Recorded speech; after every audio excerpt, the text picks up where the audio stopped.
Em uma noite gelada nas montanhas dos Urais, em 1959, 9 jovens alpinistas russos partiam em uma expedição que, para todos os efeitos, parecia ser apenas mais uma aventura. Eles estavam preparados para enfrentar as duras condições do inverno siberiano, cheios de vigor e experiência. Mas o que começou como uma jornada empolgante em direção à conquista de uma das áreas mais inóspitas do planeta, terminaria em um mistério sombrio e inexplicável que até hoje atormenta cientistas, investigadores e teóricos da conspiração. Este é o caso da passagem de Dyatlov. No final de janeiro de 1959, um grupo de estudantes e ex-alunos do Instituto Politécnico dos Urais formou uma equipe para realizar uma caminhada difícil nas montanhas Kholat-Syakhl, uma região que, em língua mansi, significa Montanha da Morte. Liderados por Igor Dyatlov, um experiente alpinista de 23 anos, eles tinham como objetivo escalar o pico Otorten, um desafio que, embora árduo, não parecia impossível para um grupo tão bem preparado. O grupo consistia em 8 homens e 2 mulheres, todos jovens, cheios de vitalidade e com grande experiência em expedições.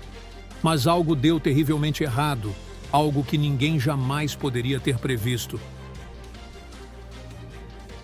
A primeira pista de que algo estava errado veio quando o grupo não retornou na data esperada. Dias se passaram sem nenhum contato, até que, finalmente, uma equipe de busca foi organizada. O que eles encontraram nas encostas cobertas de neve da montanha desafiou qualquer explicação lógica. A tenda, ainda erguida, estava parcialmente destruída, com sinais claros de que foi cortada de dentro para fora.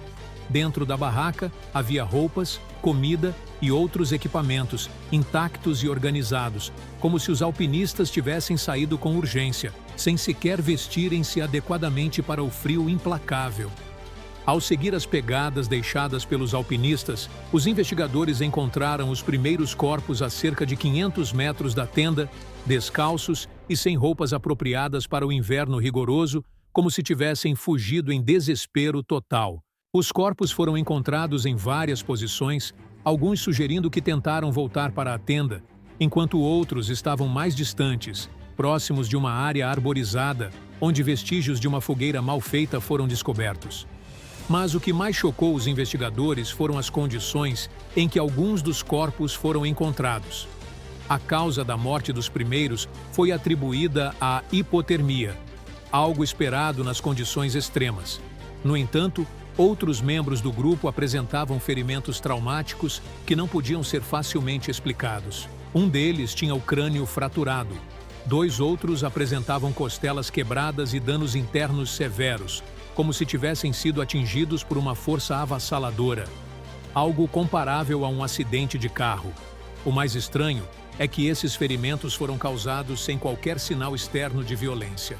Além disso, uma das mulheres foi encontrada sem a língua e parte dos olhos, um detalhe macabro que levantou ainda mais perguntas. Com o passar dos anos, várias teorias surgiram para tentar explicar o que aconteceu naquela fatídica noite. Alguns acreditam que eles foram vítimas de um ataque de uma tribo nativa mansi, mas essa hipótese foi rapidamente descartada devido à ausência de sinais de luta ou pegadas além das do próprio grupo. Outros sugerem que eles foram vítimas de uma avalanche, uma explicação plausível, mas que não justificaria os ferimentos graves e estranhos ou a razão pela qual eles cortariam a própria tenda em uma tentativa de fuga. E há, é claro, as teorias mais exóticas. Algumas pessoas acreditam que os alpinistas podem ter sido expostos a testes militares secretos, talvez envolvendo armas de alta energia ou explosões de mísseis que nunca foram divulgados ao público. Outros sugerem que eles entraram em contato com fenômenos paranormais ou mesmo extraterrestres. Testemunhas locais relataram ter visto estranhas luzes alaranjadas no céu na noite em que o grupo desapareceu, alimentando ainda mais a especulação de que algo incomum e inexplicável aconteceu nas montanhas dos Urais. O relatório oficial da investigação concluiu que os alpinistas morreram devido a uma força irresistível desconhecida. Essa frase enigmática deixou o caso aberto para inúmeras interpretações, já que os próprios investigadores pareciam não conseguir explicar o que realmente causou a tragédia. O local foi chamado de Passagem de Dyatlov, em homenagem ao líder do grupo, Igor Dyatlov. Anos após o incidente, investigações adicionais, avanços científicos e novas tecnologias trouxeram mais evidências. Em 2019, o governo russo reabriu o caso, mas, mesmo após essa nova análise, a explicação oficial não trouxe grandes respostas. Embora alguns especialistas afirmem que uma rara forma de avalanche, chamada de avalanche de laje, possa ter sido a causa, ainda existem muitas dúvidas. Mesmo mais de 60 anos após a tragédia, o caso da passagem de Dyatlov permanece como um dos maiores mistérios não resolvidos do século XX. O que poderia ter levado um grupo de alpinistas experientes a cortar sua própria tenda e fugir para a morte certa nas temperaturas glaciais dos Urais? E como explicar os ferimentos bizarros e as circunstâncias que cercam seus últimos momentos?